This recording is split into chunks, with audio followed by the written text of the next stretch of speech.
नमस्कार, मैं कमलेश कबीर आपका एक बार फिर स्वागत करता हूं इस नए एपिसोड में। आज के इस एपिसोड में हम बात करेंगे कांग्रेस पार्टी के अंगद की। जब जब कांग्रेस पार्टी पर संकट आया, उसने कांग्रेस पार्टी को बचाने के लिए या फिर जिस राज्य में सरकार टूटने वाली थी वहां पर डैमेज कंट्रोल करने के लिए अगर कांग्रेस पार्टी के हाईकमान ने किसी को याद किया तो एक ही व्यक्ति का नाम आता है, वो है डीके शिव कुमार। और इतना ही नहीं, संकट मोचक के साथ साथ जब भी कांग्रेस पार्टी को रिसोर्सेज की जरूरत पड़ी तब उस व्यक्ति ने रिसोर्सेज भी अवेलेबल कराए, फिर चाहे वो भारत जोड़ो यात्रा हो या फिर दूसरे तरीके की। तो डीके शिव कुमार 2022 में जब कर्नाटका के विधानसभा चुनाव थे उस वक्त कांग्रेस पार्टी के प्रदेशाध्यक्ष थे।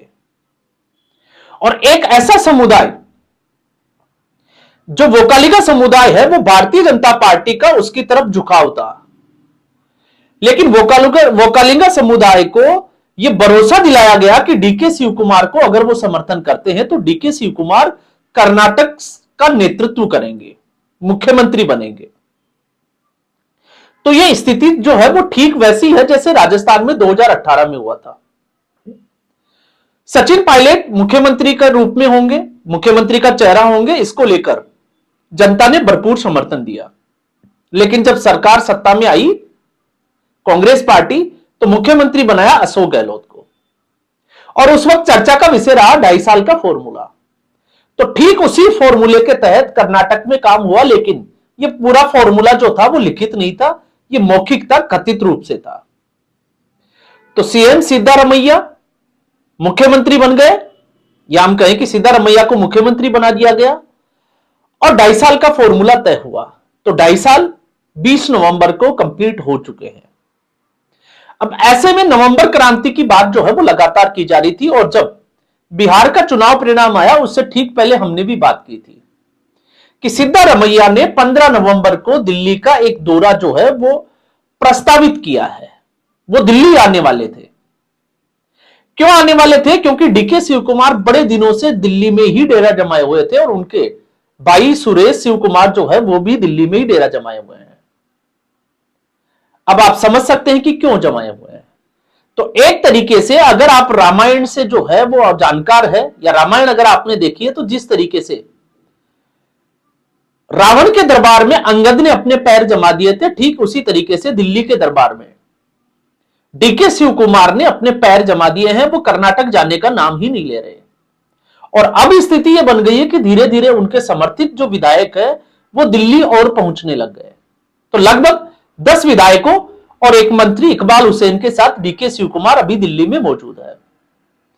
अब इकबाल हुसैन की मुलाकात होती है मल्लिकार्जुन खड़गे से, क्योंकि कांग्रेस पार्टी अगर बिहार का चुनाव जीत जाता महागठबंधन, तो शायद एक अलग स्थिति होती। लेकिन ये कांग्रेस पार्टी की हाईकमान के ऊपर इस वक्त हार के बाद अगर कर्नाटक में ऐसा कुछ होता है तो आप समझ सकते हैं कि कर्नाटक में, या हम कहें कि देश भर में कांग्रेस पार्टी की स्थिति क्या होगी और उसके लिए जिम्मेवार कौन है। क्योंकि ऐसे में अगर हम जिम्मेवारी की बात करते हैं तो इकबाल हुसैन की मुलाकात होती है मल्लिकार्जुन खड़गे की, जो इस वक्त नेशनल कांग्रेस के राष्ट्राध्यक्ष है। और मल्लिकार्जुन खड़गे ने भरोसा दिलाया कि उनके साथ न्याय होगा और न्याय करने का काम जो है वो हाईकमान का होगा, फैसला हाईकमान ने लेना है। तो एक बार फिर मल्लिकार्जुन खड़गे ने अपनी कमजोरी जो है वो कांग्रेस पार्टी के जो राज्य की इकाइयों के अध्यक्ष है या जो नेता है उनके सामने रख दी कि कांग्रेस पार्टी में उनकी हैसियत ज्यादा नहीं है, कांग्रेस पार्टी के फैसले जो है वो हाईकमान ने लेना है। तो एक बार फिर जो है वो हाईकमान आ जाता है, और हाईकमान की जब बात होती है तो फिर एक ही नाम बचता है, वो है गांधी परिवार का। तो इस वक्त कांग्रेस पार्टी की जो स्थिति है वो 3 मोर्चों पर घिरी हुई है। अब 3 मोर्चे कौन से हैं? एक मोर्चा बिहार में कांग्रेस पार्टी की कमजोर स्थिति, जिससे कि कांग्रेस पार्टी और ज्यादा दबाव में आ गई, और राहुल गांधी को बचाने के लिए कांग्रेस पार्टी अब कुतर्कों का सहारा भी ले रही है, जो कि पूरा देश देख रहा है। और दूसरा इसमें यह था कि क्या महागठबंधन जो है वो राहुल गांधी का नेतृत्व स्वीकार करेगा। तो इसका जो सवाल का जवाब है वो इस तरीके से आ रहा है कि अब कोई भी सहयोगी पार्टी कांग्रेस पार्टी के नेतृत्व में काम करना ही नहीं चाहती, चुनाव लड़ना ही नहीं चाहती।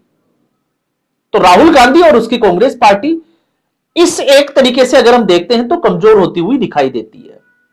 और उसमें अब जो एक कयास लगाए जा रहे थे कि क्या कांग्रेस पार्टी ऐसी स्थिति में टूट जाएगी, तो अगर टूटने की कड़ी में अगर हम बात करें तो इस वक्त है कर्नाटक सरकार। कांग्रेस पार्टी के पास 3 राज्य हैं, हिमाचल छोटा है, तेलंगाना और कर्नाटक। कर्नाटक इनमें सबसे बड़ा राज्य है और कर्नाटक में हालात यह है कि किसी भी वक्त कांग्रेस पार्टी तक टूट सकती है। और इस वक्त जब हम बात करते हैं कि किसका पलड़ा भारी, तो इस वक्त ओबीसी को साधने के लिए कांग्रेस पार्टी जो है वो जद्दोजहद कर रही है। और जिस समुदाय विशेष से आते हैं सिद्धारमैया, वो इसी समुदाय से आते हैं, तो एक दलित का कार्ड और दूसरा पिछड़ा वर्ग का कार्ड, ओबीसी का कार्ड। सिद्धारमैया का जो है वो जिसको हम कहें कि मजबूती प्रदान करता है, तो दूसरी तरफ है मोकालिंगा। अब ऐसे में जब टकराव की स्थिति होती है तो आप समझ सकते हैं कि फिर इसका होने वाला क्या है। हालांकि डीके शिव कुमार जो है वो अपने धैर्य की परीक्षा और वो धैर्य के साथ जो है वो इंतजार कर रहे हैं कि शायद उनके हक में जो है वो कोई फैसला होगा। अब कांग्रेस पार्टी ने तय करना है कि फैसला होगा या फिर एक बार फिर जो है वो मध्य प्रदेश होगा, क्योंकि मध्य प्रदेश में कांग्रेस पार्टी ने इसी की तर्ज के ऊपर अपनी कमजोरी जो है वो अपने ही नेताओं के सामने रखी और उसका हश्र यह हुआ कि कांग्रेस पार्टी टूट गई। ज्योतिरादित्य सिंधिया अपने विधायकों के साथ, जो उनके समर्थित विधायक थे, उनके साथ में वो उन्होंने कांग्रेस पार्टी छोड़ी और भारतीय जनता पार्टी के साथ चले गए। तो एक जिसको कहे कि 15 साल के बाद एक मौका मिला मध्य प्रदेश में, उसको कांग्रेस पार्टी ने गवा दिया। अब ऐसे में कांग्रेस पार्टी के हाथ से अगर 3 में से ये राज्य भी चला जाता है तो फिर कांग्रेस पार्टी जो है और ज्यादा मुसीबतों में गिर जाएगी। तो 2 मोर्चों की हमने बात की और तीसरा मोर्चा जिसकी अभी जो है वो शायद जो है वो सुर्खियों में नहीं है, चर्चा का विषय नहीं बनी, वो है हरियाणा कांग्रेस। हरियाणा में चुनाव हार के बाद में फैक्ट फाइंडिंग कमेटी भी बनाई गई और आपको पता होगा कांग्रेस पार्टी की स्थिति को अगर हम देखें, गौर से देखने का प्रयास करें, तो वो लोग फैक्ट फाइंडिंग कमेटी में हैं जो अपने अपने राज्यों में कांग्रेस पार्टी का बेड़ा गर्क कर चुके हैं। तो उनसे हम क्या उम्मीद कर सकते हैं। और ऐसे में जब मैं ये कह रहा हूं कि तीसरा मोर्चा कांग्रेस पार्टी, तो इस वक्त कुमारी सैलजा के जो पोस्टर वगैरह जो लगाए जा रहे हैं, तो कुमारी सैलजा ने भूपिंदर सिंह हुड्डा को अपने पोस्टरों से, अपने फ्लेक्स बोर्ड से जो है वो नदारद कर दिया है।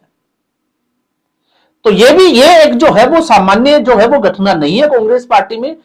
आने वाले समय में हरियाणा कांग्रेस में भी एक बड़ा डेवलपमेंट देखने को मिल सकता है, क्योंकि हरियाणा में पहले से ही आपको पता होगा रणदीप सुरजेवाला, कुमारी सैलजा और भूपिंदर सिंह हुड्डा, ये 3 गुट जो है वो बने हुए हैं और यही एक जो है वो हरियाणा में कांग्रेस पार्टी की हार का सबसे बड़ा कारण था। तो यहां पर एक चीज जो साफ तौर से दिखाई देती है वो दिखाई देती है कि कांग्रेस पार्टी का हाईकमान जो है वो आने वाली समस्याओं को लेकर सजग नहीं है। दूसरा, डीके शिव कुमार और सिद्धारमैया दोनों जो है, डीके शिव कुमार दिल्ली में है और सिद्धारमैया आके गए हैं, लेकिन बावजूद इसके राहुल गांधी से इनकी मुलाकात जो है वो स्पष्ट तौर पर नहीं हो पा रही है। तो इससे आप ये भी समझ सकते हैं कि कांग्रेस पार्टी और उसकी कार्य प्रणाली और उसका अनुशासन जो है वो क्या कहता है।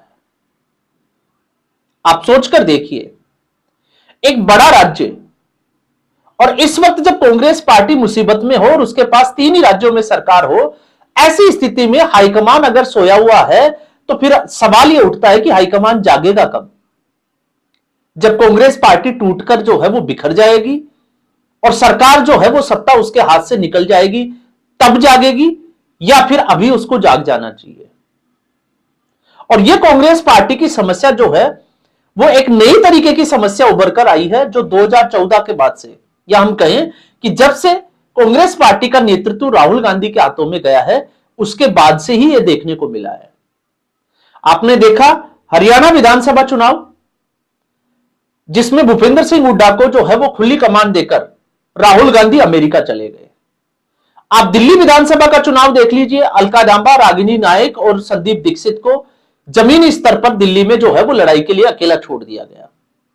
इसके बाद अगर आप बिहार का चुनाव को देखोगे तो बिहार के चुनाव में वोटर अधिकार यात्रा करके 59 दिन तक राहुल गांधी कहां थे, क्या कर रहे थे, किसी को कोई पता नहीं है। और जिस मल्लिकार्जुन खड़गे को राष्ट्राध्यक्ष बनाया गया वो ये कहे कि ये जो है वो हाईकमान ने फैसला लेना है, तो फिर सवाल ये भी है कि फिर मल्लिकार्जुन खड़गे की हैसियत क्या है कांग्रेस पार्टी में। तो कांग्रेस पार्टी की जो नवंबर की क्रांति जिसकी चर्चाएं जोरों पर थी, अब उसकी शुरुआत हो चुकी है और आप मानकर चलिए 2 या 3 दिन जो आने वाले हैं इसमें एक बड़ा डेवलपमेंट होने वाला है और शायद ऐसा डेवलपमेंट हो कि कांग्रेस पार्टी उसके बाद में जो है वो उठने की हिम्मत तक ना दिखा पाए। तो आज के एपिसोड में बस इतना ही। उम्मीद करूंगा वीडियो एपिसोड आपको पसंद आया होगा। वीडियो को लाइक करें, शेयर करें, चैनल जरूर सब्सक्राइब करें। धन्यवाद।